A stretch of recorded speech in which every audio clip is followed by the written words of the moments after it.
Welcome to That Pedal Show, Mick here, hello! In this video I'm going to show you everything behind the scenes, audio and video, how we make the show. I know it's a bit nerdy and it is going to get really nerdy, so if it's not your thing, go and watch another video. We get asked for this all the time and there's two reasons we're doing it. One, it's kind of midsummer and I like to pull everything apart and make sure it's all working, good chance to check everything. Two, it's our 10th anniversary year. It makes sense to look back on how we've done it to date and how we've done it today. Anyway, let's pick up this. Here, then, is the Whistle Stop Tour. It starts with cameras. We use these Sony A-series cameras with these things on top, which are called Atomos Ninjas. They're a recorder and a screen, so you can see what's going on. There's three cameras, one that records me, one that records both of us in the middle, and one that records Dan. And just to prove it, here's the me cam. Hello. Here's the Dan cam. All right, mate. And here's the middle cam, obviously. Around us are a whole bunch of lights. That one up there, if it's not massively blown out, is the main light. The ring light behind is just so we can see, really, and if we do anything on VCQ. Anyway, main light up there. Above our heads, you've got spotlights to light the background. You've got hair lights for those of us who have hair. Sorry, Dan. And that all keeps everything in check so that we can see everything nicely and it all looks and feels nice. It's all hung on this frame that goes around the whole thing, as you can see. Everything hangs off that as a kind of production set of sorts. I'll explain the whole recorders, cameras and process of that in a second, all right? But those are the cameras. And we use a mixture of lenses, Sony G, Master and G lenses, and a bunch of super nerdy, super cool fixed things, because I'm just into all of that. So there we go. Oh, of course, the all-important pedal cam, which is up in ye gods, which I haven't set recording because it's not recognizing the SSD. Anyway, you know what that's doing. So that shoots down at the pedal board. And if I come back and show you that from a different angle, there you go, pedal cam up there. That's actually a Blackmagic cinema camera with a Canon lens on it. Again, I'll explain all the video stuff afterwards. Audio-wise, okay, when me and Dan sit here, we talk into two microphones that are above our heads and they point down to us like this. They're called shotgun mics. If you see, if you watch TV news and sometimes you might see a sound person with a boom mic with a furry thing on the end, known in the industry as the dead cat. That will contain one of these. It's a Sennheiser MKH416, which is the industry standard shotgun mic. And they're up there and they point down at us, and we use those because they are incredibly directional. And it means we don't have to wear lavaliers like I'm doing now because we always break them. Room mics. Some people get the voice mics confused with the room mics. These are the room mics. They are two AKG C414, I want to say XL2s. And they are arranged in a mid-side pattern. And I will explain what that is when we do the breakdown of the audio process. But they hang from the ceiling and they come down like that. And they come down there for filming. They are approximately 12 feet from the amps. And not there at the moment. The amps will have a dynamic and a ribbon mic on each amplifier, and I'll put those up in a sec when we go through the audio process. So that's a total of 2 on that amp, 2 on that amp, 2 voice microphones, and 2 room mics. It's 8 microphones. They hit all this gubbins. So, voice mics hit that Neve thing at the bottom. Guitar amp mics hit, well, 2 of them hit that Neve thing there. Again, I'll explain all this in a bit. The other 2 hit, the other two hit the other 2 channels of this Neve thing there, and the room mics hit some of that stuff in there, which is 2 more Neve 1073s and some EQ. The compressors used to taste. That's the thing we use for live stream. It's Roland VR6HD, which does the live stream on a Monday. Anyway, all that front end stuff is managed by this, and I'll come on to that in a bit more detail in a minute. UAD Apollo 16, and then it hits Logic in a computer. So there's only 2 tracks recording at the moment. Those are the 2 voice mics. There you go. Mac Studio, thank you Apple. You didn't give it to us, but I just say thank you because they're incredibly brilliant. Console for the UAD, monitor for pedal cam, and then as I'll get onto in the next bit when we talk about audio, it then gets post-processed in the back end with all that stuff. So it's basically at this end for the audio is the front end of a console, and then at that end, the back end of a console. That all then comes together in some software which I'll explain in a bit. Ready for the edit. So there you go, hopefully that explains it. 4 cameras, 8 microphones. It all hits various things. And I guess we could get into that now. Let's start with video.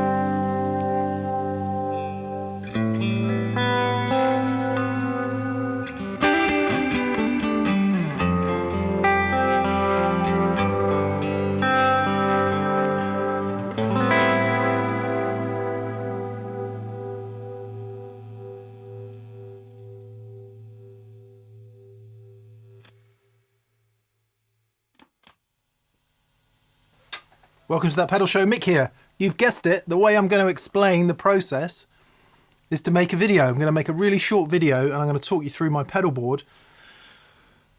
Why not? So that those of you who aren't interested in video production could at least maybe get something out of it. Anyway, so this is a fakey show, right? I've set up everything up exactly as we would do it. And I've done it from scratch just to show the whole process. So the cameras that we explained before are all rolling. I've now mic'd up the amps and I'll show you that in a minute. Everything's being recorded into Logic as I explained earlier. So I'll get into it. I'll do the walkthrough of the pedal board very quickly. And then in post-production, I'll explain how everything works.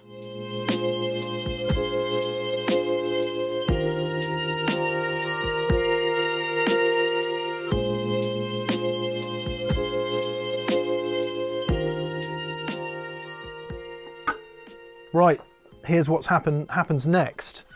So as soon as we finish filming, the first job is always what we call safe the media. So any of your discs and stuff that you've been recording on, you need to retrieve them. 1, 2, 3, 4. So we've got our 4 bits of video. I'll do the audio separately in a minute. So they come out of the cameras and they go into my special little dark room. This is where the edit happens and we'll be in here in a minute. So here's the first part of the process. Come closer, come closer. All right, and this is really boring, right? But I want to show you how it's done. Tape, the all-important tape around the discs. No, I haven't done the tape long enough, twit. And then on that, Mick board, and then whatever the date is August 25. So that then tells me I can't use these discs for anything else until they're processed. So we'll come back to those in a second. We go back into the studio. I can see here on the Mac screen that the audio has recorded. I've got the voice mic, I've got all the other mics, and I'll come back and explain that a bit in a minute. So we save that, quit, which means nothing else can happen there. All good. The media is saved. Me and Dan will probably talk about what we did, how much fun it was, how we like the sounds and all of that, have a cup of tea, and then either get on with recording the next show, or if it's the end of the day, all that media will be put somewhere safe. I'll come in the next day and do the post-processing. So let's pretend it's the next day. Chair on wheels. Right, video production then. As I just showed you, we take the discs out of the cameras, safe the media, put tape on them. It's either orange or pink tape for that pedal show. So we need the original media and we need a disc to work to. Now this is just like a fast SSD, solid state drive, which you can use to work to where the project exists. First step, color grading. I'm not going to explain color grading. If you want to know about color grading, watch this guy. He's pretty much taught me, and he knows more about it than I will ever know. But anyway, I kind of got interested in this because it gives you the maximum amount of latitude in the stuff that you shoot. And quite often, if you're out shooting stuff, you can be compromised in your environment. Anyway, that's reason one. Reason two is by grading from the original media, from the original discs onto a work disc, you do two things. One, you protect the original media in a non-destructive format. That's to say, it doesn't get edited. Secondly, you create a redundancy copy so that if a disc goes down, or if you know, the unthinkable should happen, fingers crossed, the discs we use are pretty reliable, and maybe we've had 2 go down in the history of that pedal show. You don't lose the show, so it's good to have a redundancy copy. Anyway, so we connect all of these 3. I'm not going to do the pedal cam because it's the same process, but I've only got 3 spare things to plug them into. I am recording this on my screen so I can show you what's happening. Each of these now appears on my screen here, and when I open it up, you'll see some stuff that's already on there. Normally I start with an absolutely clean disc, but because this is all part of one project, the discs are all together, the media's all together on discs. Anyway, so the first thing I do is I name.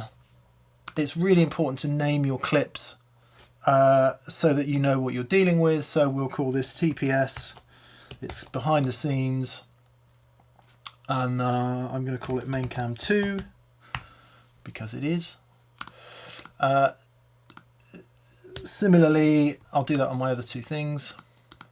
I'm really fastidious about all of this, about naming media, putting it all in the same folders together, because if you're juggling a number of projects, organising your media can be a nightmare, and if you need to recall a session quickly, whether it's audio or video, you just need to know where everything is. It also makes it easy to archive. Anyway, boring.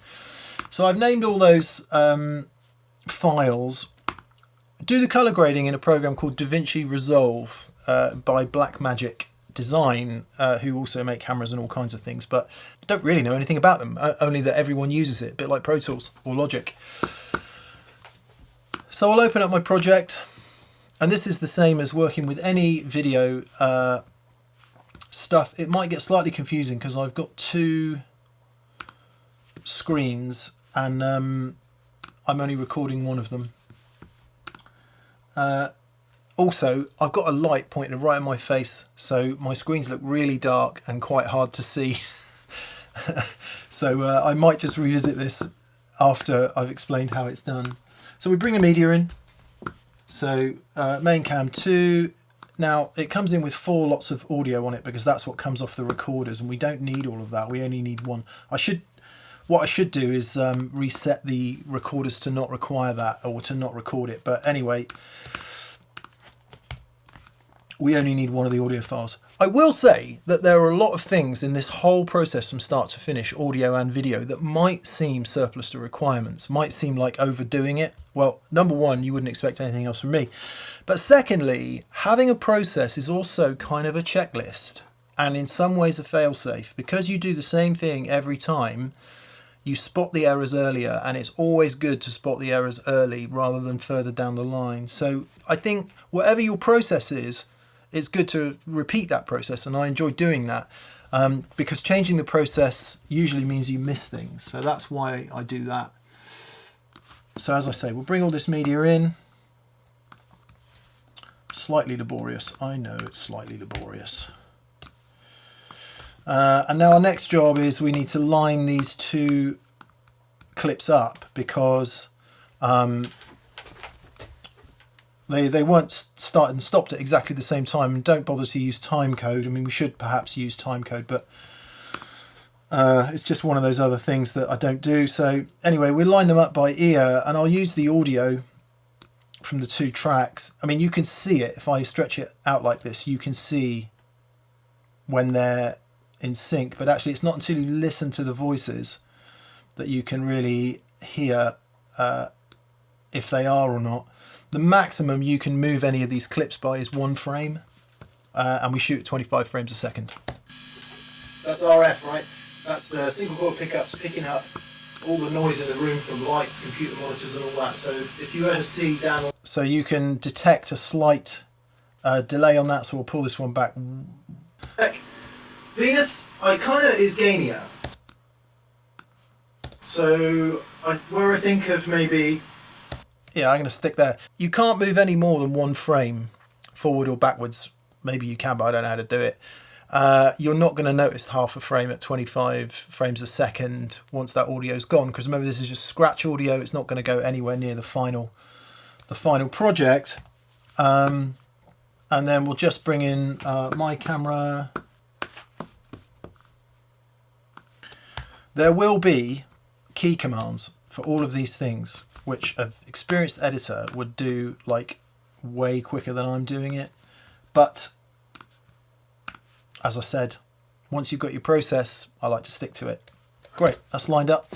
What I do know from these recorders is it's never out of sync. They record at exactly the same frame rate and exactly the same time, and so it's never ever out of sync. So I know if it's right in the middle, it's going to be right at both ends as well. That's not true for the audio, because the audio comes off Logic slightly different, and usually in a 50-minute show I've got to drag it 1 frame either way to get it perfectly in sync. Again, I don't think it's anything you'd notice visually, but now what I do is just make all the clips the same length. So everything starts and stops in the same. And before I get into anything else, I'm just going to check that we are actually in sync. So I'll have a look at, turn all the audio on together. It might sound weird, but I'm just going to turn it all on together. So that so we'll start with my camera. I haven't played for a little while, so a bit of fumbling around. No excuses, but Dan's camera. Some really good sounds there. So I hope we've done justice in the audio capture. I will now explain the process of putting all that together. So what you'll see, just looking at this video, is it's really flat and very uninteresting looking, and that's because we shoot in Sony S-Log log profile, which has a particular set of values given to things like exposure, color gamut, etc., to make it. It's a bit like a very high resolution audio file where all the information's there and you can do lots with it. What happens in your standard smartphone or video camera is it will take a big file, it will make loads of decisions about what to do with all that stuff, and it will chuck the rest of the information away. So you end up with a nice little small file that you can send over text message or email. We want the opposite of that. We want all the information to be there, so we shoot in this very wide color gamut, and we shoot with a tremendous amount of information in the file. It's not about it being 4K. That's obviously, it's bigger if it's 4K or even 8K these days, people do. So it's not really about the resolution in that sense. It's about the amount of color information in the file. Sony S-Log, all different cameras have different profiles, whether you're using Arris or Reds or whatever it is, you know, professional. So to apply the grade, I've got a load of presets set up because we've been doing this for years, and I just apply the specific grade to the camera. Go into the color window here, and in the color window on this screen which I'm capturing, you can see you've got various color wheels and things which give you information, and on this one which I'm not capturing but you can hopefully still see, there's various color graphs and things which are scopes. When you know how to read them, you know if your color balance is there or thereabouts. I'm not saying I do, by the way. I've sort of learnt by mistake all these years, and I'm kind of interested in it. I'm curious which is why I keep going at it. But anyway, so here's our clip, and what I can do with this center clip is I can add it into a preset group that I've already set up to have a whole set of adjustments, and it's called TPS Studio Main Cam, right? Assigned to group. Now watch what happens when I click the button. Boom. Loads and loads and loads of information comes back. Actually, it looks a bit over, and I think I know why that is. I think I upped the ISO a little bit, and these scopes tell us how much we've got. So I'm just going to change that group a minute. Get ready to have your mind blown, right? So this is what a sort of semi-pro color grade looks like in the in what we call the node tree. It's like a chain of effects. Some are in series and some are in parallel. And they all do different things, as you can see: balance and exposure, contrast, saturation, curves, temperature. CST is a color space transform. It takes it from whatever the camera's giving it, takes it into DaVinci, which is a wide color space, and then it puts it back down to something called Rec 709, which is a TV and video color space. I know. Do we need to do this? Almost certainly not. But like I say, it keeps me curious and it keeps me interested. So that's a bit over for me. So we'll just take some of the heat out of that a bit. Because the reason I've been messing about with this, because we want to go for a bunch of different stuff. So I'm just going to take some of the heat out of that a bit. But actually, I'm not going to go any further with this because the lights are on. My eyes aren't really working properly because it's normally dark in here. So I'm not going to do any more color grading in this light situation. Dan camera, we do the same thing. We add that clip to the group that I've already set up. Dan cam, boom, there he is. You see the difference, right? All that information is in the file. You just need to tell it what to do with it. And of course, that means if you can be asked and you're into it, you can make all your video look really filmy and beautiful and get certain looks, which nerdy video people are all really interested in. And then my cam, same thing. We'll just add it to the Mick cam group, and there I am. All the colors are right. I'll check my t-shirt. I'll check the skin tone exposure. I'll look at the color of the guitars because I know what color they should all be. Headstock looks right. Everything there is looking right to me. So also important to say, this monitor is calibrated using an external calibration machine, which you need to do every few months to make sure that you know what you're looking at. So there's all that, right? So once all those cameras are together, I'll just check between them and say, you know, if I'm just looking at the main camera there, which does look a bit hot actually, and I turn my camera on, is there any huge difference? There's a bit more saturation and a bit more contrast there, which I'm going to fix in a minute.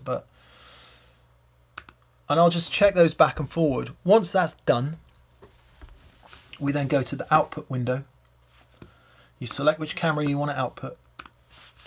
You mark your in and out points. So we want to go in here, which is the beginning of that sequence, and we want to go out there, which is the end of that sequence. And then all these things on the right hand side here where my mouse is stuff that I've output in the last few days. So we'll get rid of all of that.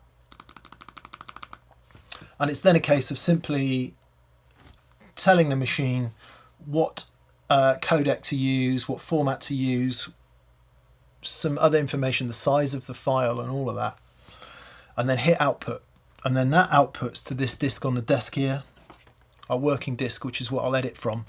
That's the video grading process. Obviously, actually getting the grades and settling on what you like can take days if you set it up, and I've been in here for days testing different aperture values, different lenses, different lighting conditions to try and just get the optimum.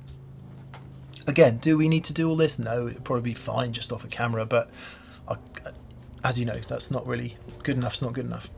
To give you an idea of file size, these discs, there you go, 10th anniversary video. These discs that we shoot to are, I want to say 2 terabytes per disc. Usually fill them up about halfway.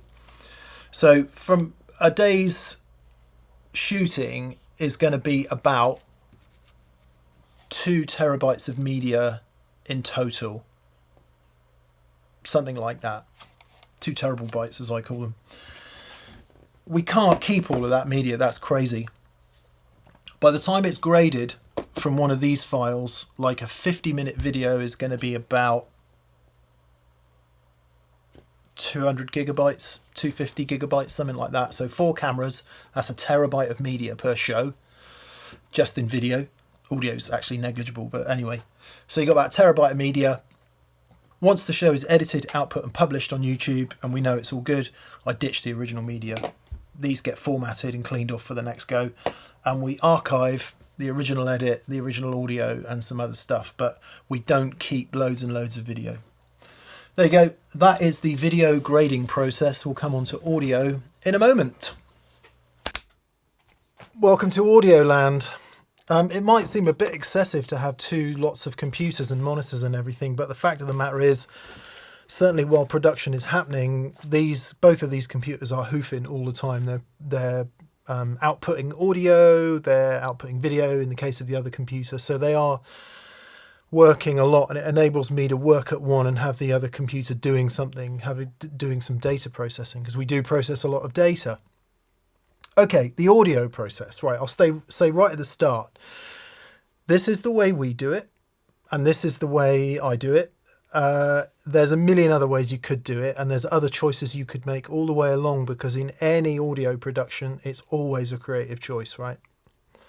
So I'm sure many of you will be full of loads of helpful hints about how to do things simpler and faster, or just a preferred way of working. I would reiterate what I said about the video process. Having a process and doing it step by step each time is a kind of fail-safe of sorts. Nothing's a fail-safe. It's a kind of checklist of sorts, so you can spot the mistakes as they're happening. So it starts, actually, come closer children, let me tell you a story. It starts with the Zoom H6. This was the recorder that we used in the early days. And I've had this ever since the birth of that pedal show. It's got 4 XLR inputs and a XY room mic, and we used to just use that about 10 feet from the amps, 2 voices, 2 guitars and 2 room mics, and that did the job for ages and ages and ages until we upgraded to, I think, a Zoom F8, and then quite quickly then to the Universal Audio Apollo series of sound cards, which we still use. I'll come on to that in a minute. Anyway, well done Zoom H6. It's still got used on location recordings up until very, very recently. You can see like the battery cover is taped on, the SD card cover is taped on. You know, it's battle worn and much loved.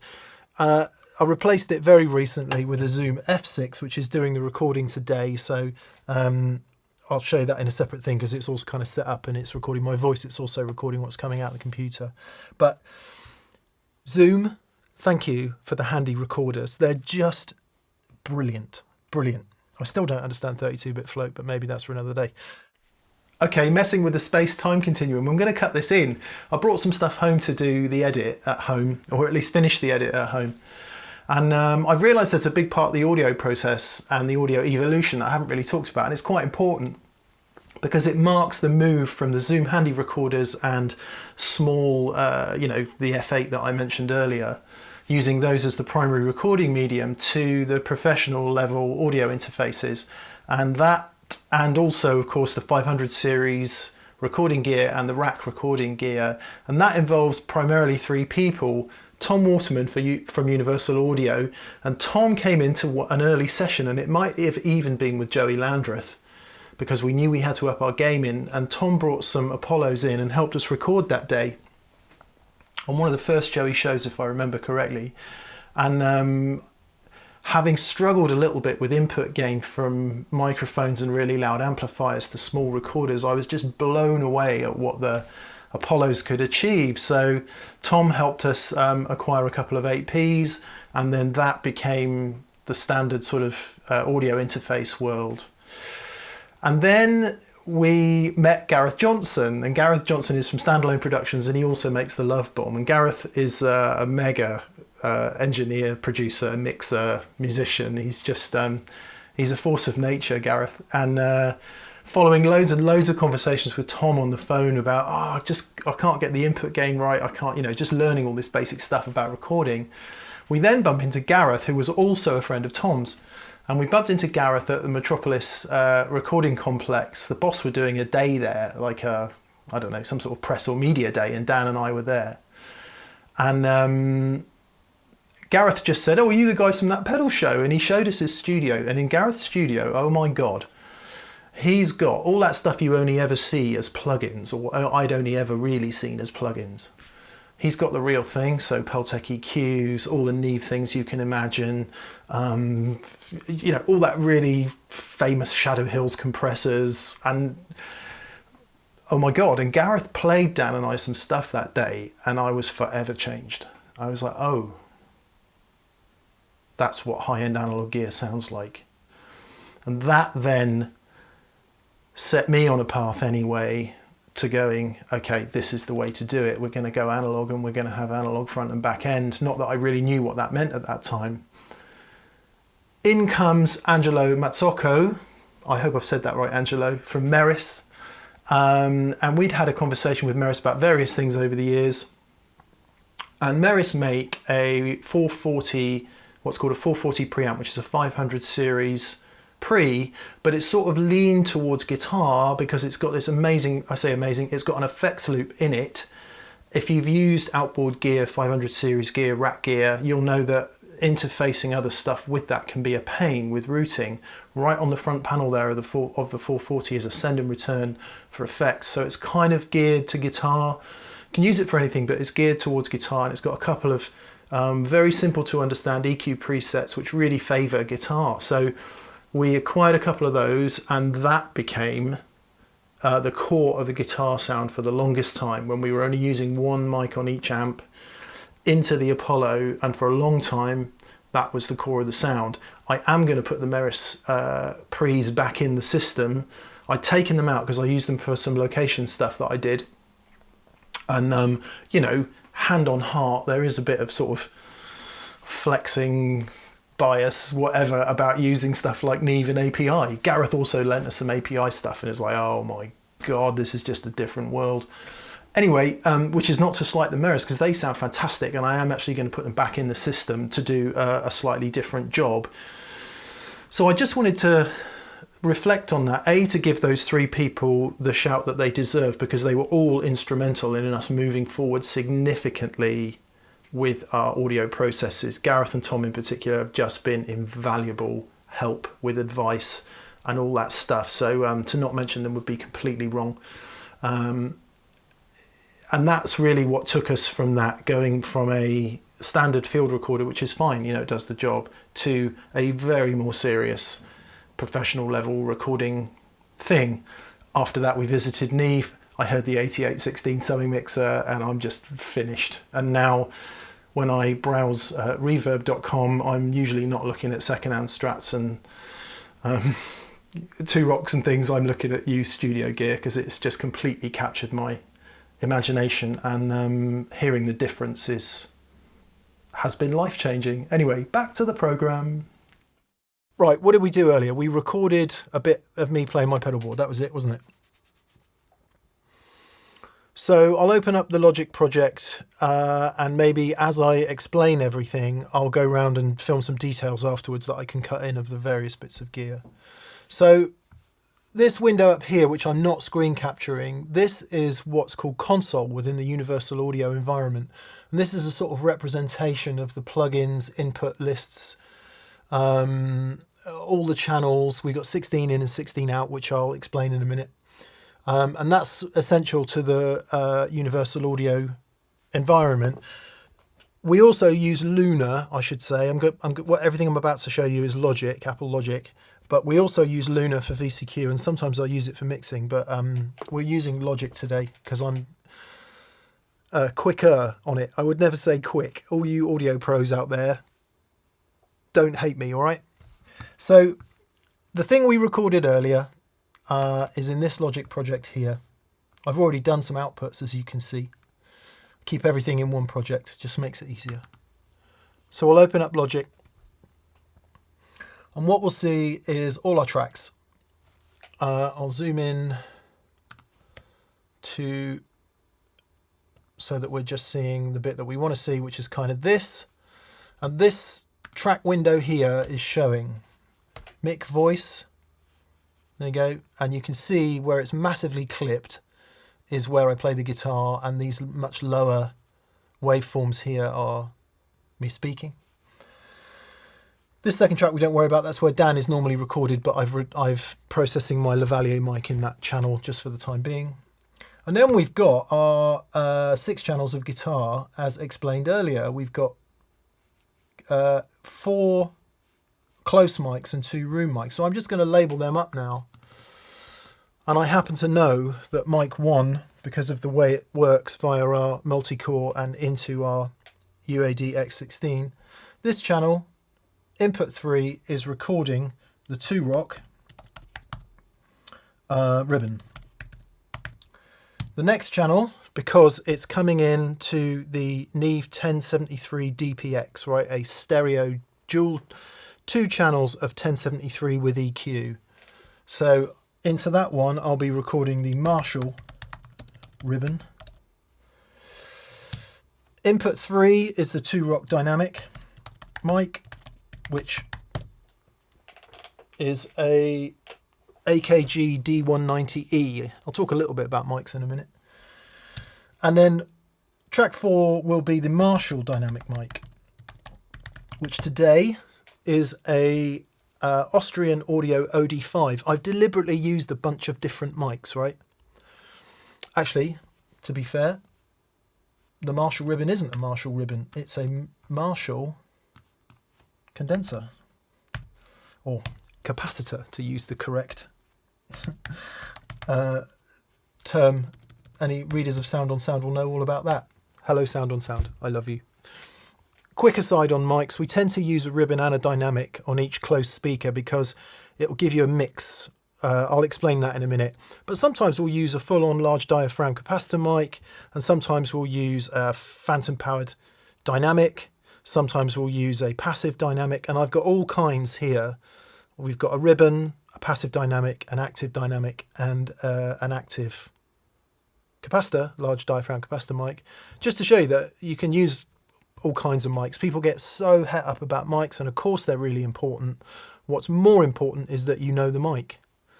So many times we'll get asked, what mics do you use, what mics do you use? And I always want to reply, it doesn't matter. Just get what you can afford and learn what it sounds like. That would be my advice. So I've labelled them all up, and I'm going to move this track, because it's the 2-rock one, up. So the 2 2-rock ones are together and the 2 Marshall ones are together. That makes sense to me. What happens on these room mics is we're doing a mid-side configuration, and I'll explain that in a minute. Voices. I'm going to do this super briefly, right? On the voice channel, we use some EQ, depending on the mic, and I might use gain, again, depending on the mic. Okay, per channel. So EQ will be, sometimes you can use it for noise reduction if you do a really sharp cue at 50, 100 and 200, etc. But anyway, EQ to taste. However, on the output channel, for the mics only, we use quite a few plugins. We use a Manley Voxbox, which is in the UAD environment, and we use this for de-essing, tiny bit of EQ, and we use it for gain. Okay, don't use any compression. The second plugin we use on the voices is a precision maximizer. This just is a sort of loud button, if you want, which makes it sound a bit more like radio. Probably a bit of compression, probably a bit of limiting, probably a bit of dynamics. I don't actually know what it does. We then use voice denoise on the voice mics only. And for that, we use Isotope RX. It is a brilliant post-production tool. We might use it anywhere between 3 and 10 dB. noise reduction. The more you use it, the more fake the voices sound. We only ever use noise reduction on the voice mics. We never ever use them on the amp mics or the room mics, ever, okay? And then finally a limiter, to just make sure that none of the peaks go crazy with the voices. Now, I'm sure there's a better way to do that, and one day I am going to do some research into LUFS and broadcast levels and all that, because I don't understand it. I just do it so it sounds good in my ears. Most importantly, that it's intelligible when you watch it. So that's as much as I'm going to say about the voices. When we come to the guitars, we turn all those plugins off, so they're not in play, and we move on to the guitars, and hopefully now it will start to get a bit more interesting and we can start to have a listen to the guitar's audio. However, this doesn't happen solely in the universal audio environment. I said that the X16 is 16 in, 16 out. What we do, I might have to put a diagram up. We do 14 in, which is 14 channels of input. We never use more than 10, but anyway, sometimes 12. But for TPS, hardly ever use any more than 10. And the outs, 14 of those outs go to this, which is a Neve 8816 summing mixer. I'll do a detail so you can see it. And I'll explain how it works in a minute. The Neve then sends its outputs back into inputs 15 and 16 of the UAD. So we're basically taking our audio here, we're analog summing it, and there's a bus compressor across the mix bus. I'll explain that. And then sending it back into the UAD. This is kind of how a console works, I guess. Wish we had a tape machine. Anyway. So in order to do that, I have to display the mixer in Logic. Open mixer. Boom. Right, there's Logic's mixer. And what you can see here is that all of our channels are sent to the main stereo outs. So if I just turn a couple of these mics on and hit play, you will hear it.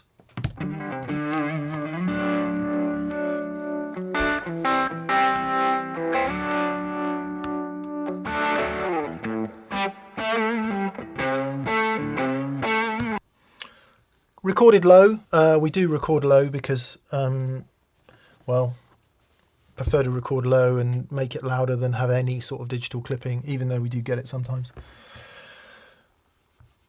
But what we do with the mixer is I can now choose to send all these close guitar mics, right? There's 4 close mics, remember, 2 on the 2-Rock, 2 on the Marshall. I can send them to 2 channels of our summing mixer. They happen to be configured on outputs 5 and 6 of the universal audio box. So now, if I hit play, you won't hear anything. I'm so glad that worked. In order to hear them now, we need to bring the Neve summing box back into Logic through the universal audio box and monitor it through a separate channel. So down here, you'll see I've got another channel called 8816 in, right? That's the Neve. And in order to hear it, I have to input monitor. So now if I hit play, you still won't hear anything until I do this.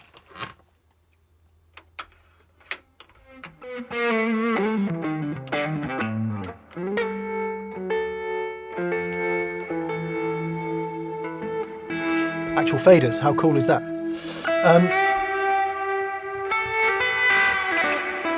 Turn the Marshall on.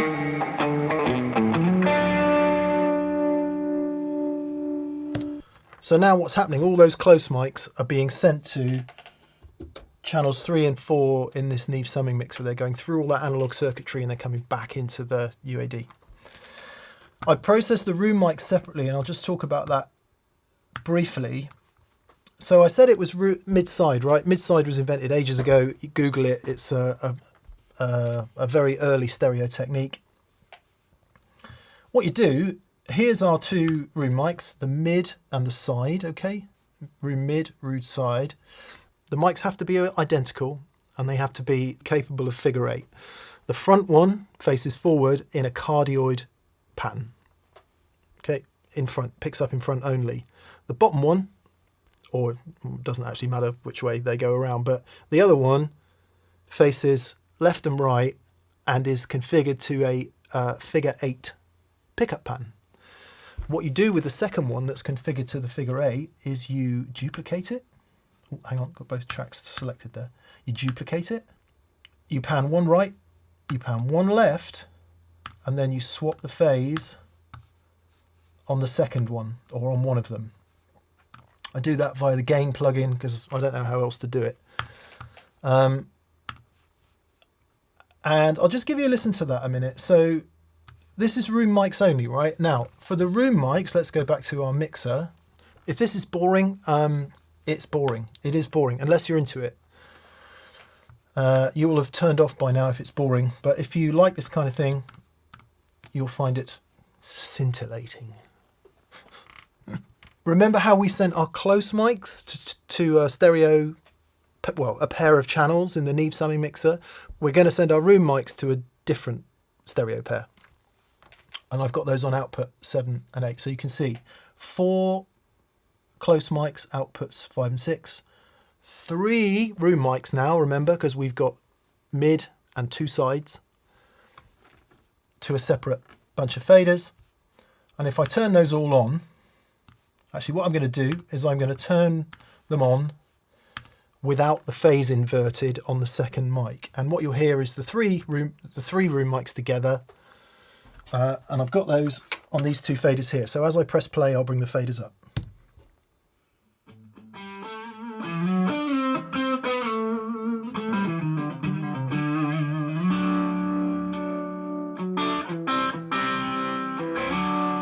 Now listen to what happens when I invert the phase on one of the side mics.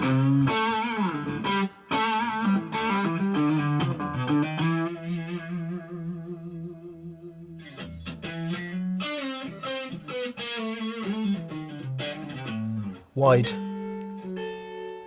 It's so cool. That's it with it inverted. Straight down the middle. It still sounds good, but listen to how wide it gets. All of a sudden we're in the room. That's the mid mic turned off. Come on, play something. Just the 2 sides, and then we'll turn the mid on. And the idea is that you can get your ideal balance of mid and side. That's the point of mid side. I tend to bring the mid down a bit, because when we turn the main mics on again, all 4, now I'm going to mix in the close mics.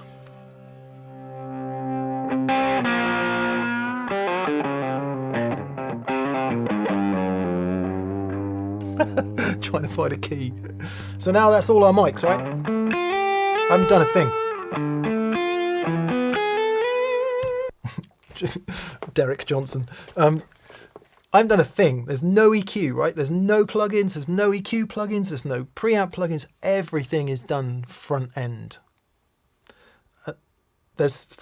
Well, I'll show you the EQ in a minute. There's quite a bit on the room mics. We roll on at 10. Actually, it's 8K and above. And we roll a bit on at 3 because they're a bit dull sounding where they are. And this room is dull sounding. And similarly, in the close mics, we roll on a bit at 3.2 and we roll on a bit at 10K plus, just to give a bit of bite and a bit of air. But that's it. All done front end, no post-processing at all. No plugins. Wear it like a badge of honor, even though most professional producers would be laughing right now because they know it's fine to use plugins. Anyway, I love the analog environment. So that's the basic process, okay? We've sent our 4 close mics to a stereo pair in the Neve, and we've sent our 3 room mics to a stereo pair in the Neve. And then we've got a pretty good mix, actually. What I'll then do, and just have a quick listen to that. What the hell?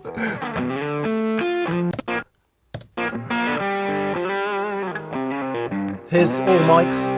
Here's just the close mics.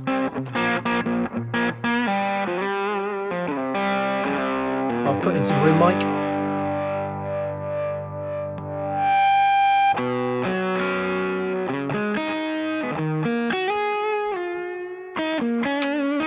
No room mic. Room mics. It's a lovely thing. So there's two other things that the Neve summing mixer has. One is this lovely width control. I'll just play and I'll turn it on as it's being played, all right? On this button here. Takes it from no width at all to really nice width if you're working in stereo. And of course I put that at 2 o'clock where all knobs should be set. But here's the real kicker. Across the mix bus on an insert channel that you can mix in parallel, I've got this Bus Plus stereo bus compressor. This has quite the effect. What? Wrong button. This has quite the effect. That's on.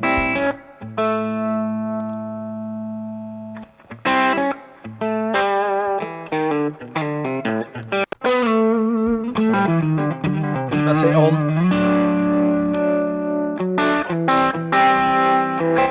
Off. So it's adding a bit of gain, but it's adding dynamics.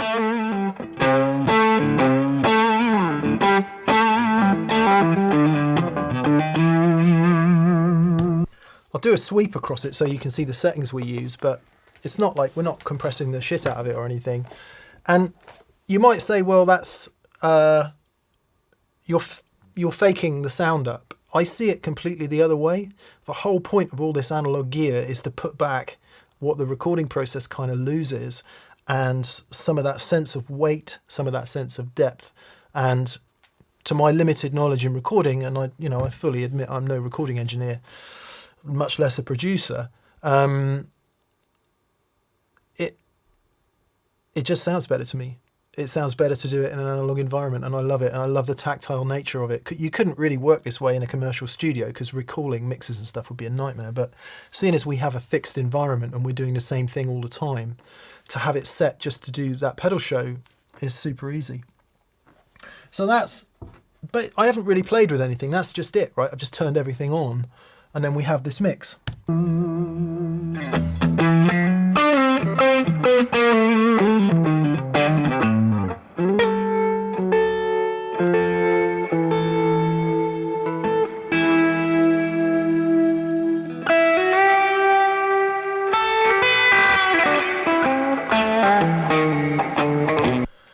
Now that might be a bit heavy on the room mics. What starts happening with the room mics is things can start to sound a little bit phasey, and sometimes you might prefer the punch of just the close mics, but you know, it's a stylistic decision. It's to taste. I usually have them down a bit from there.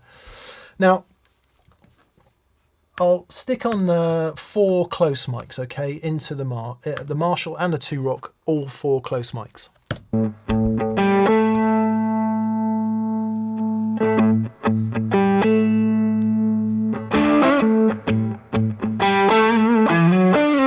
Turn off the 2 ribbons.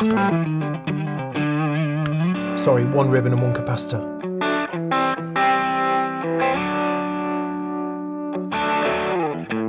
Much less bloated, right?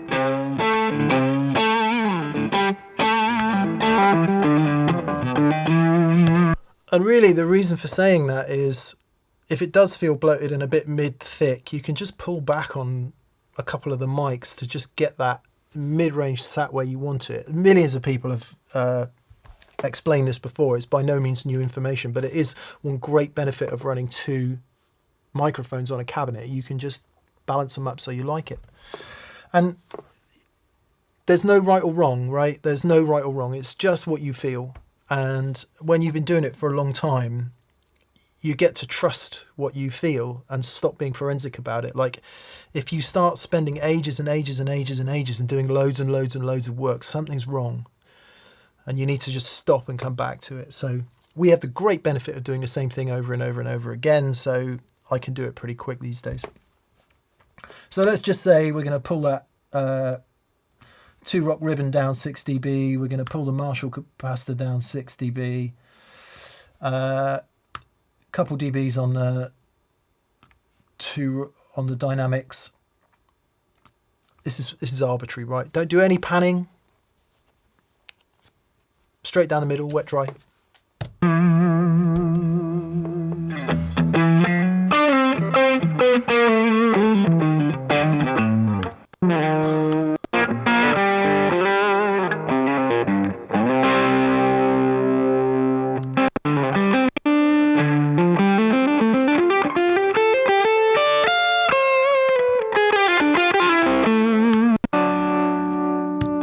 If I was mixing this for a track, I'd probably pull out a bit more of that low mid-range and stick on some bite and top end. But that's not what we're doing at Pedal Show. We want you to hear the whole thing. We want it to be a representation as close as we can, bearing in mind you can never really, to what we're hearing in the room, and that's the point. The room mics, I'll turn those on in a second. What you're never getting, unless you've got a lovely big pair of Genelecs or ATCs or something equally amazing with woofers, you're never hearing the punch in the chest. You're never feeling the visceral smack of it, the sort of frightening visceral smack of it. And that is what you get when you come to an experience day or go and see your favourite band play, assuming they're still playing with any volume. If they're not, don't go. So I'll just play that and I'll turn the room mics back on again, which will add kind of a bit of bottom and a bit of top.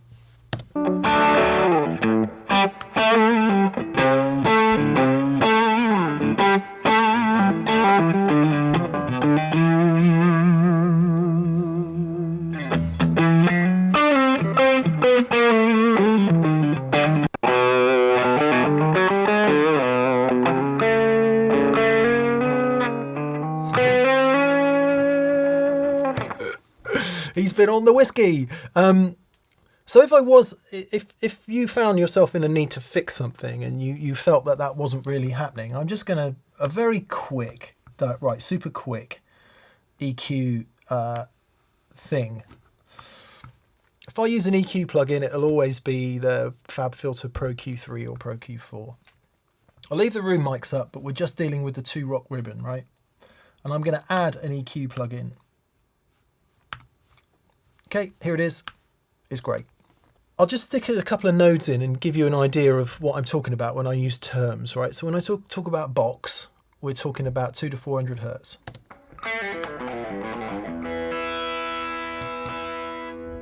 Just turn the rooms off a minute. Let's get some more volume on this.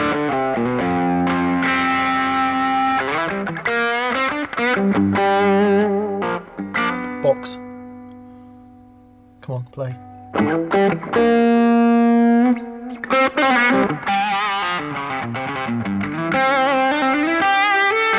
When I talk about bite, I'm talking about 3 to 4K.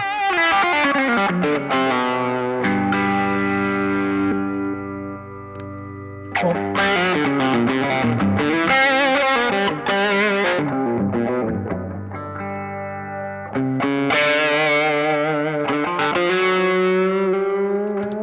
And there won't be much on this sound, maybe on some of the clean Strat sounds, but when I'm talking about air, I'm talking about 8 to 10K plus.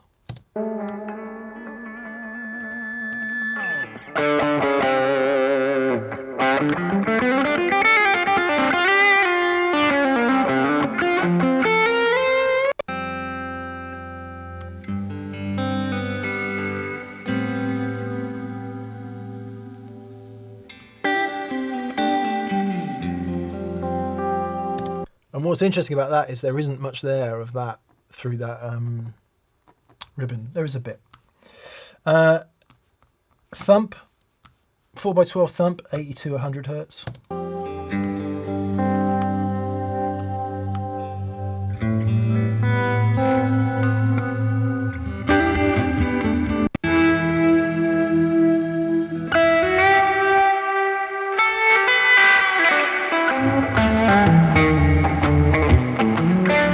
Okay, these are extremes, but you get the idea. And one of the things, instead of going through all those individual frequencies, one of the great things that's just easy to do is just like a tilt shift or like an S-curve, where you can make it generally more cutting and bright just by doing this.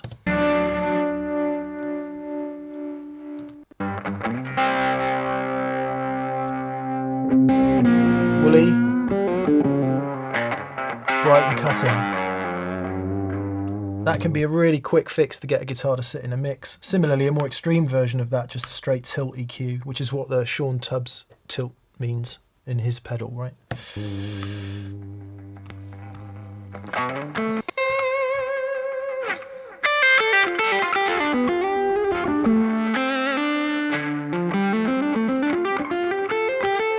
So recording and mixing music and tracking, right, is a completely different game to what we're doing. And if you were recording in a lovely place with great facilities and a fantastic engineer, you'd be getting as much of that right in the front end as you possibly could. When it goes off to mix, you know, the mix engineer will do whatever they want to do. They'll use all this stuff and more. We're not really trying to do that, so which is all just to say that if we ever do use an EQ plugin, it will be to essentially compensate for maybe a mic I haven't positioned right, or a speaker that sounds a bit off, or something like that. But it's only ever used to try and correct something that I think we've got a bit off in the recording. It's never used to enhance in a way that makes the thing sound like it different from how it does in the room. So that, I think, is that. We'll do a broad mix of all those microphones, the close mics and the room mics. Now, sometimes if Dan plays very softly, or if I do, or the guest does, plays very softly and then hits hard, I might do a bit of automation for level, because these things tend to be logarithmic in the way your ears perceive them. You know, like a 3 or 4 drop in level in the room, 3 or 4 dB drop in level in the room is kind of not imperceptible, but you wouldn't think it was weird. A 3 or 4 dB drop in level in your ears because someone's playing softly can just sound like the amp's broken sometimes. So, and certainly 8 to 10 dB can sound totally radical because of the way everything works. So sometimes I might do some automation, but not really, not a huge amount. And that's it. That's how the guitars are processed. So then all the channels are turned on. Once we've got our mix, and remember this is a rough mix, not the final mix. I'll do the final mix in a minute.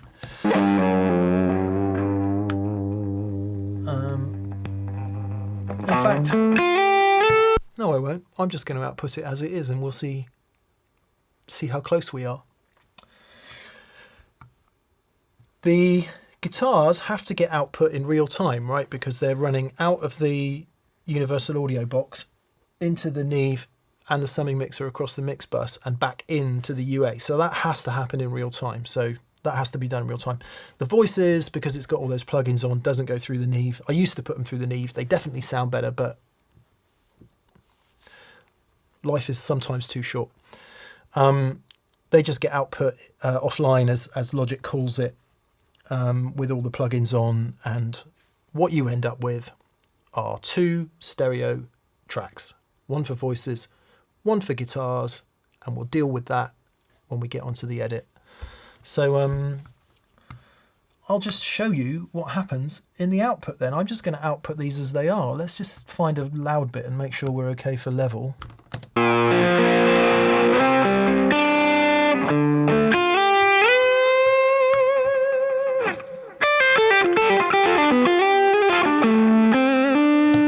What I'm looking for is, I don't really want to see this stereo output fader level meters anything much above 2, preferably not really above 3.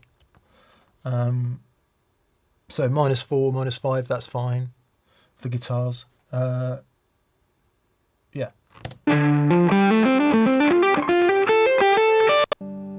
No EQ, no limiters. Obviously bus compression, but it's parallel, right? It's not series. And I like that. And then if it needs to be brought up or down during the edit, we've got a bunch of gain options in the video editing software, so that's good. So I can just select all these tracks. I'm going to add that if we've got an artist in and it's their guitar sound, I'll spend a couple of hours on this, at least, on this process, maybe 3 or 4 hours, depending on what kind of rig they've got, because I want to get that right. But for us, every day, doing the thing, no sweat. So, export, bounce. We want to do it in real time, It's going to be a 24-bit WAV at 48 sample rate, because that's what the video standard is. I think most people work in 48 these days. All you people working in 96, good for you. 10th anniversary, behind the scenes, Mick play, guitars, go. And I really hope, well, in a minute something will come out of the, obviously there's nothing happening at the moment because I'm either talking or not quite there, but in a minute something will come out when it gets to this waveform. So while that's doing that, I just want to reiterate the point that there's a load of ways you can do this. It could be simpler, as always, but I don't know. It keeps me interested. I'm still curious. I still love learning about this stuff. And genuinely, the only way to learn the stuff is to use it all the time. And then you really know. Like when people say to me, what does a Neve preamp sound like? I know what a Neve preamp sounds like, but I can't necessarily explain it. So, yeah, that's that. May There Be Guitar about now. Just the 2-rock. Because I forgot to turn the Marshall on. Cool.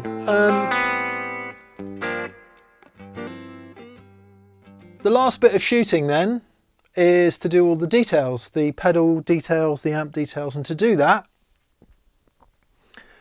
I put up a separate light and a separate diffusion screen and set up this pedalboard table, stool, fake wooden top. We put the thing on there, which is angled towards the diffusion screen to make it look nice. If you're interested in lighting, you'll know why that is, but what it enables you to do when it's lit properly is it gives you the correct textures across the product. Anyway, blah, blah, blah. That's filmed with a same camera setup as you've seen already. And what we'll do is we will, I don't know if you'll be able to see this because it's a camera filming a camera, but it'll probably look really weird. Same log color profile and all that. So I'll get that on there. Just do that. So I'm trying to hold a camera while doing it. We'll do a focus pull. It's one of those super trendy fixie lenses that I was talking about. Obviously, I'd be taking much more care about this if I was actually doing it. I'd leave it rolling like that. That would be a good focus pull on the wonderful Zoom H6. Take that product out. I've got various things I lean stuff against. Put this product in. Get it roughly in the middle of the frame. Probably need to reframe because it's a different product, so I'm just going to do this. God, I hope that can see what we're doing. I know, it's forensic detail. Probably detail that you just don't need. And then probably choose a better angle than this, but do the focus pull on that. Boom. There or thereabouts anyway. So I'd go round, I'd do all the pedals, I'd do the amps. In order to do the amps, I'd drag that screen, put it there, so you can get the nice gradation of shot across the front panel and you can see all Noel's knobs and everything. Do that for all the products and all the pedals, all the amps and everything else, and that's the end of the content capture process. I tend to do this stuff on the day after we filmed, so if the two computers are outputting audio and video, I'll just do this while that's happening, so not wasting too much time. And it's actually quite a nice transition from filming days are manic and they're exhausting. And the next day I can just put some music on and do the detail shots and do the grading and everything else and kind of have a much more chilled out day on my own, which is very nice. Okay, yeah. If you're still watching, what the hell is wrong with you? Honestly, I've edited everything up to this point and even I'm going, I just... Anyway, another day, another 74 pence. Here we are at the edit process then. So, as explained, We do the color grading in DaVinci Resolve. I do the audio in Logic Pro. The actual edit itself is done in Adobe Premiere Pro. You could edit in DaVinci. I personally found it a bit unstable with audio in the versions I've used, so I use Premiere Pro because for the whole of my working life, well, actually for most of my working life, all the creative stuff has been done in Adobe software, whether that's Photoshop, InDesign, Illustrator, After Effects. So I like the Adobe platform. Anyway, Adobe Premiere Pro looks like this. What you can see in front of you here, all this gubbins, is the edit so far, right? So let's mess with the space-time continuum. And here I am, explaining the audio process. Well, I'll show you the EQ in a minute. There's okay. Because I've edited it up to here already, and now I'm going to show you the video editing process, and I'm going to do this really quick, I promise, because this is not rocket science.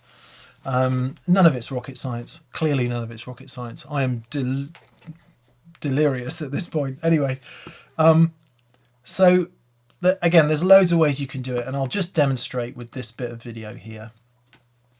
So if I show you these bits of video here, there's 4 bits of video: the main camera, Dan's camera, my camera, and the pedalboard cam, which we haven't seen yet. And they get brought in and stacked on top of one another, and because I've done all the grading previously, I know they're lined up exactly, so I can just bring them into the project and line them up. Same as DaVinci, on this screen that you can't see because I'm not capturing it. Also, when you capture one screen, the other one goes dark. Anyway, on this screen over here, oh, by the way, I had my hair cut. Went to see a nice Turkish man. Clipper, clipper, clipper. £18 later.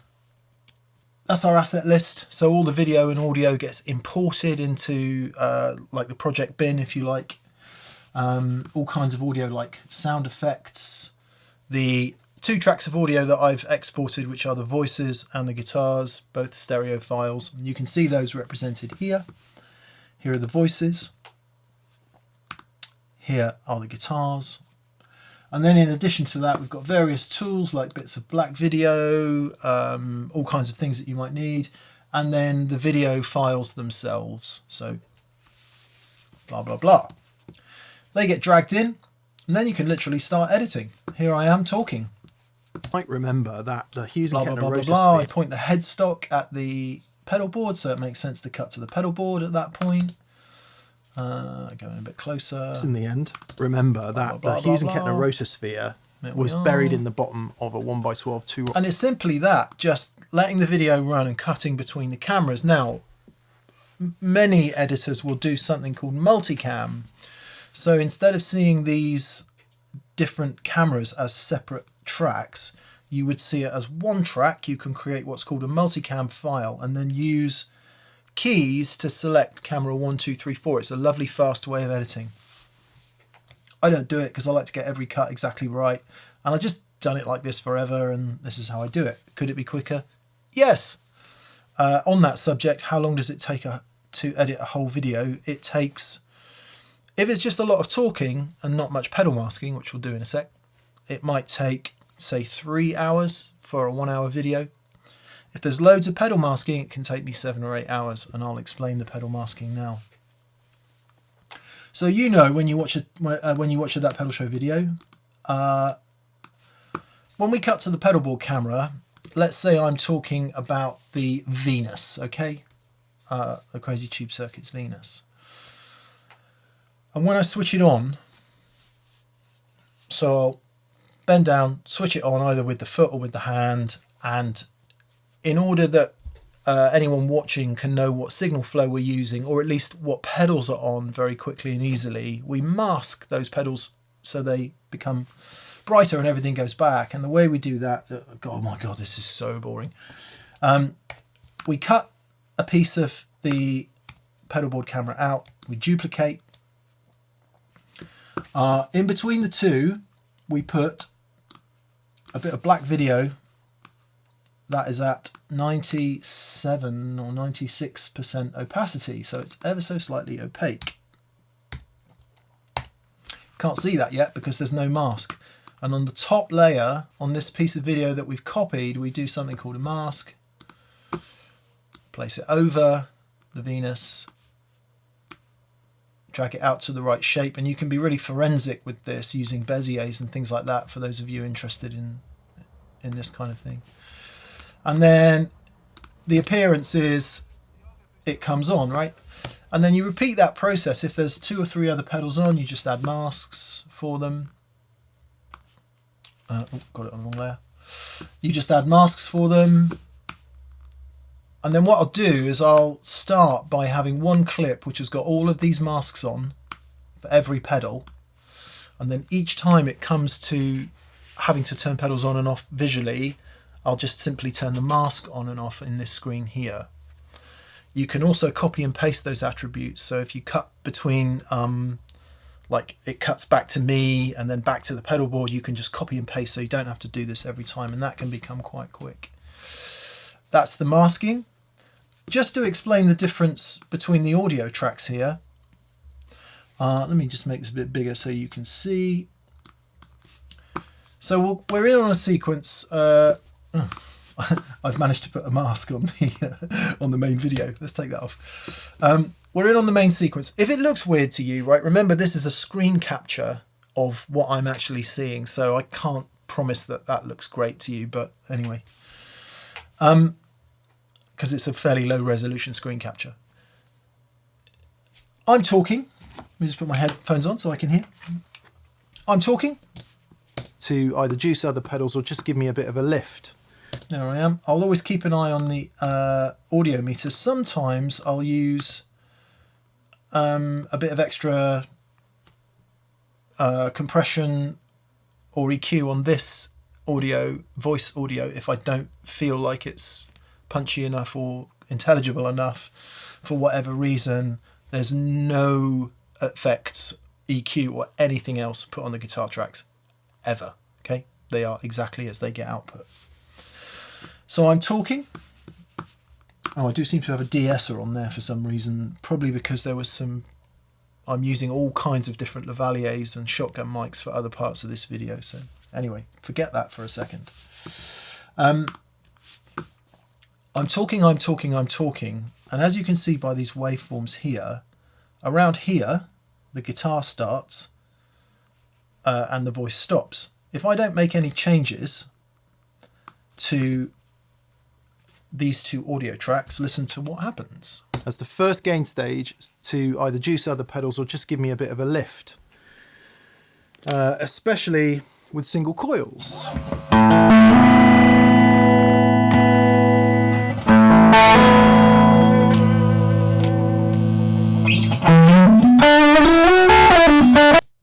So you hear how overdriven and how horrible it is and how peaky it is, because the voice mics that are above our head are gained up 40 dB or so, at least that. Whereas the mics on the guitar amps are probably at -20 plus a bit.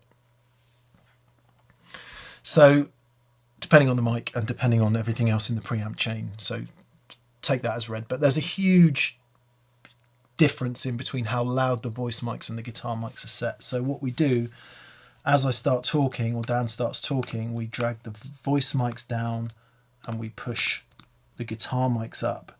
Can you automate this? You kind of can, but it never ever, I've tried various methods and it never gets the reverb tails right. So I just prefer to do it manually like everything else. Like I said, total delirium at this point. And what you'll hear is the voice mic goes down and the guitars lift. Especially with single coils. So now this guitar is sounding much more like it should. Not horribly overdriven like it did before.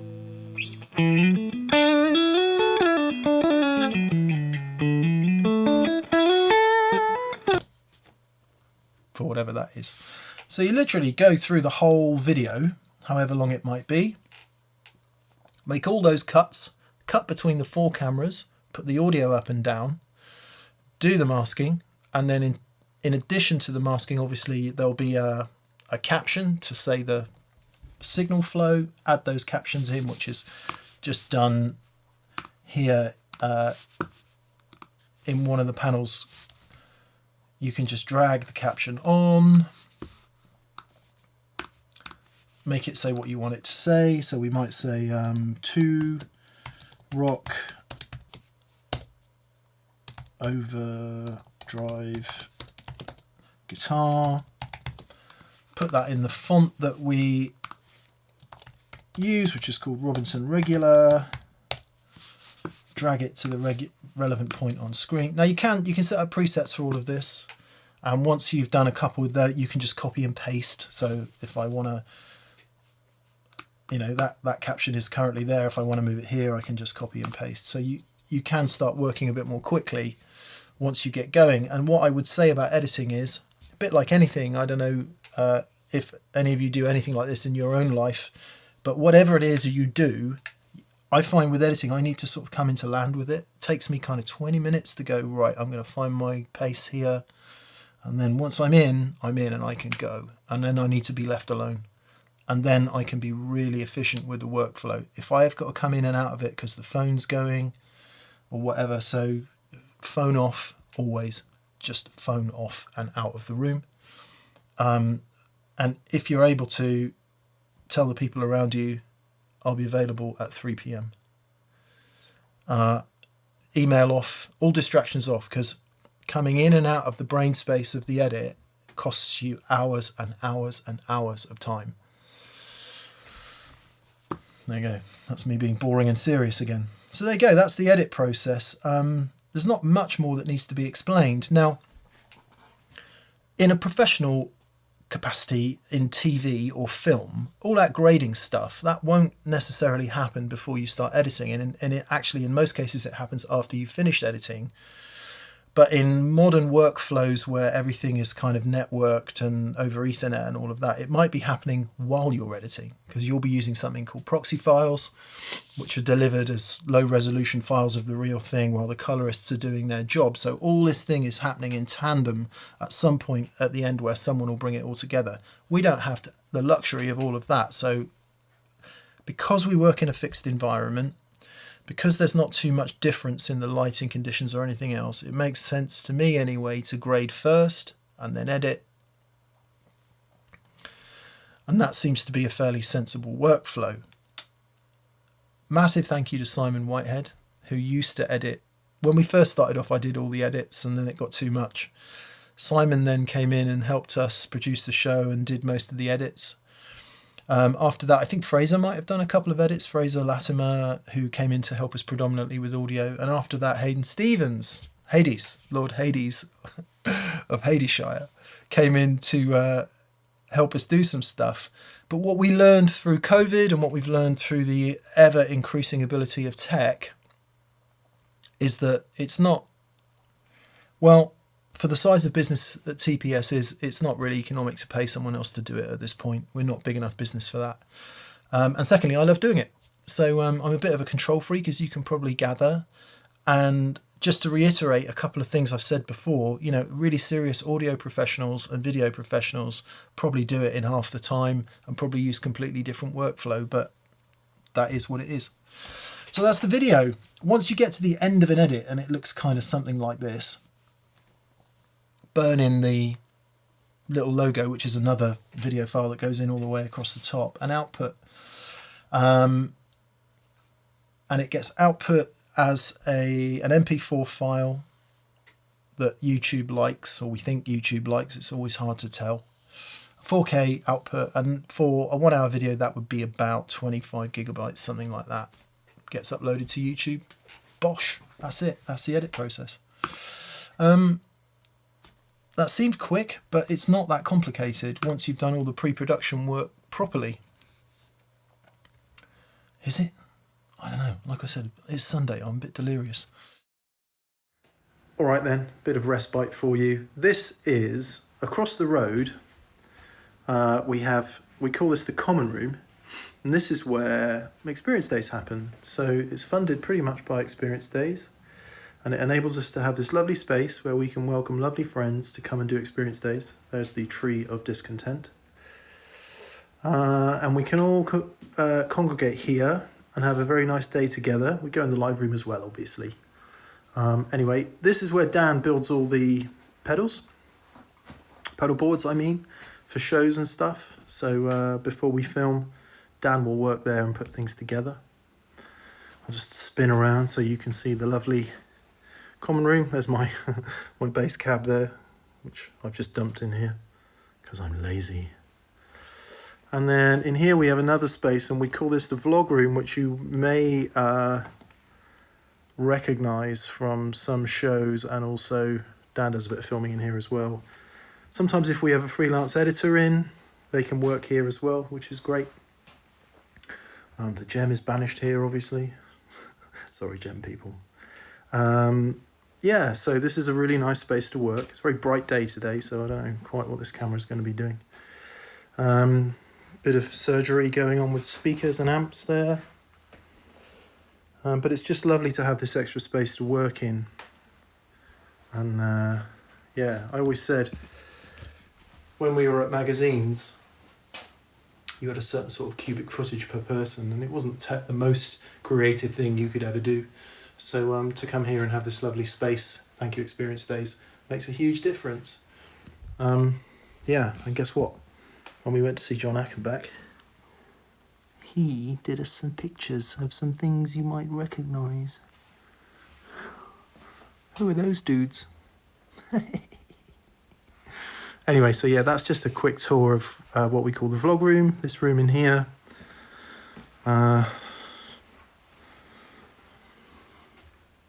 Yep. And the common room. Oh dear, very bright. Check out my variable ND filter. Oh my God. Okay, and finally, off the edge of this building, or the other room in this building, is that pedal show store. And obviously this is crucially important to everything we do. This enables the whole thing to happen. Without this, we'd be done.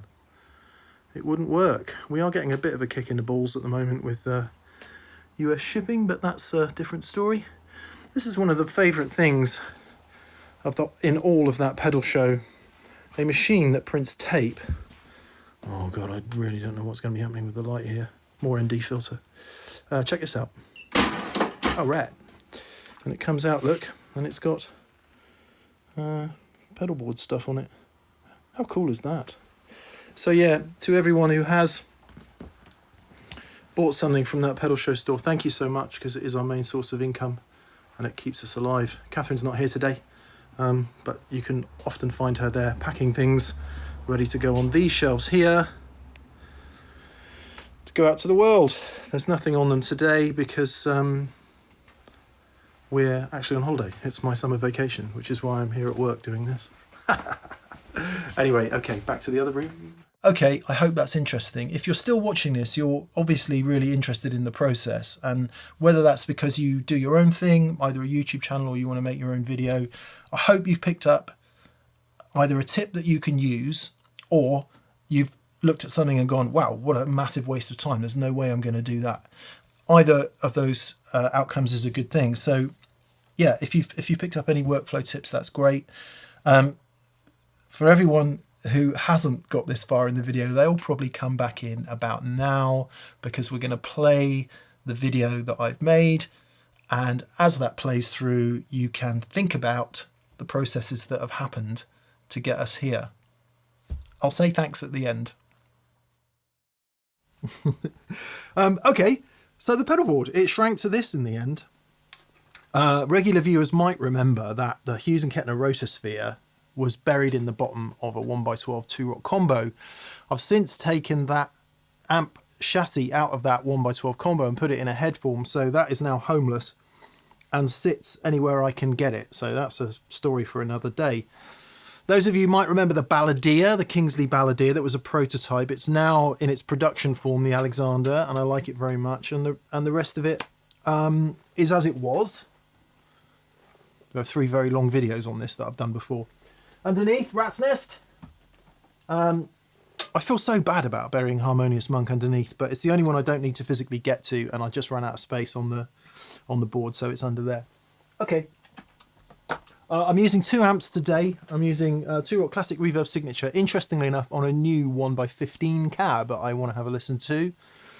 And the Marshall 50-watt 1987X, and that's on that custom cab that I found on eBay.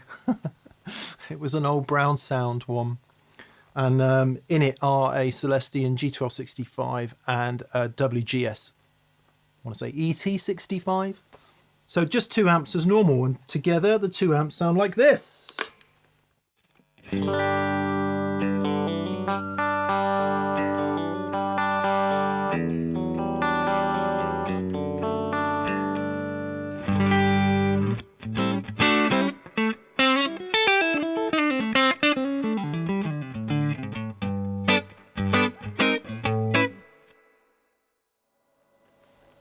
So my strings are a bit rusty. I haven't played this Strat in a minute.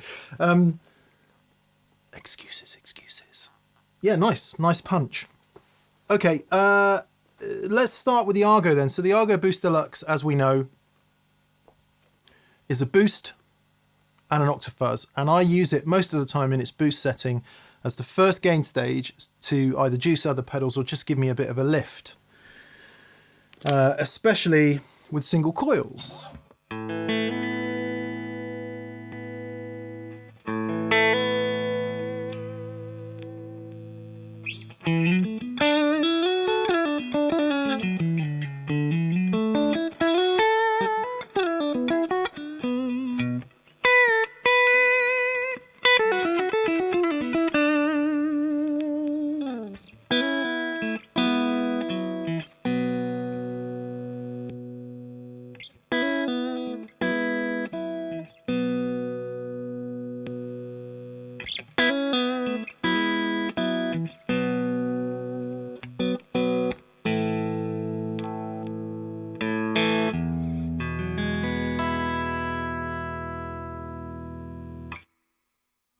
Bit of sparkle on top. Here's an audio thing for you. Lots of people always ask us, how come your guitars aren't noisy? They really are. I'm going to leave the voice mics up.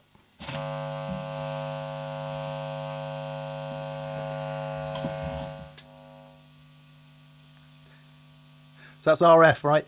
That's the single coil pickups picking up all the noise in the room from lights, computer monitors and all that. So if you ever see Dan or me kind of going, ah, especially when there's loads of gain on, and going to there, it's because it mitigates that a bit. Confusingly then, people say, well, how come I don't hear that in the guitar's audio? Right, what I'm going to do now is I'll explain it in the post. I'll explain it in the post.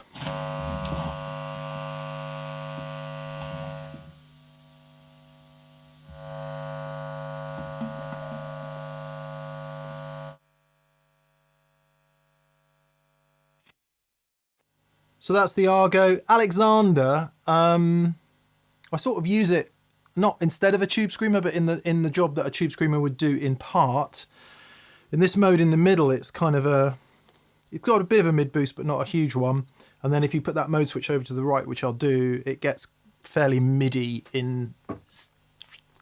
It's supposed to be dumbly voiced, but I think that has something in common with the mids in a tube screamer.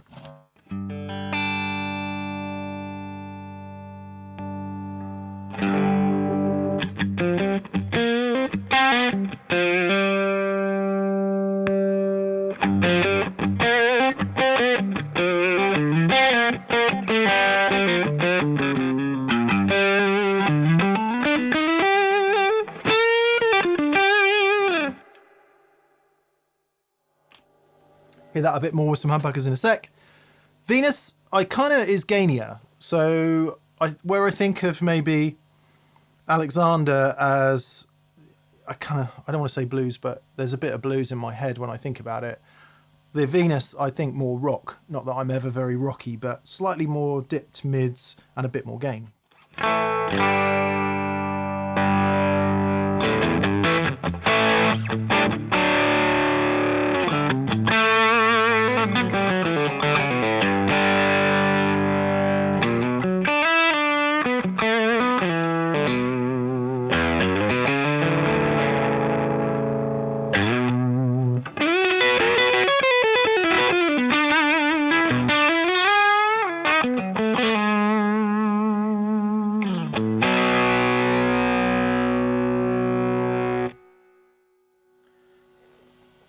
all the wet effects are wet dry. So the harmonious monk only goes to the 2-rock, the delay only goes to the 2-rock, and the reverb only goes to the 2-rock. The rotosphere goes to the other amp. In this case, it's the Marshall.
A quick whip through the wet effects. I'll just do a few sounds with humbuckers. What haven't I mentioned? As you can see, the rotosphere is hooked up to G3 to control it, to turn it on and off and to do fast and slow, and that means I can have everything on the G3 and I don't need to step on the rotosphere at all. The tonal recall is permanently on that Dunlop expression pedal there. This one is always on, and then I can just switch it in and out, or at least so that I can just turn the level up and down using the expression pedal in an Andy Timmons style. Okay, a little bit of humbuckers so you can hear how the gains differ, and then we'll break this down and do the production bit. Sorry, I'm getting carried away. I haven't played the guitar in a week or so. It's nice to play. It's nice to play.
I haven't played for a little while, so a bit of fumbling around. No excuses! But my goodness me, some really good sounds there. So I hope we've done them justice in the audio capture. Right, Dan? That's not a knife. Thank you so much for watching. I've been editing this as I've been shooting it, and I'm like, wow, even I'm bored. So for those of you who stuck with it, thanks very much. Please subscribe to the show. Please go to that Pedal Show store to buy merch. This is a midsummer show that we'll put out while everyone's kind of on holiday. So if you're not into this kind of thing, there's hundreds of videos already on that Pedal Show channel. But hopefully that bit of pedalboard stuff there would have kept you at least partially interested. Okay, onwards. We'll see you soon on that Pedal Show. Bye.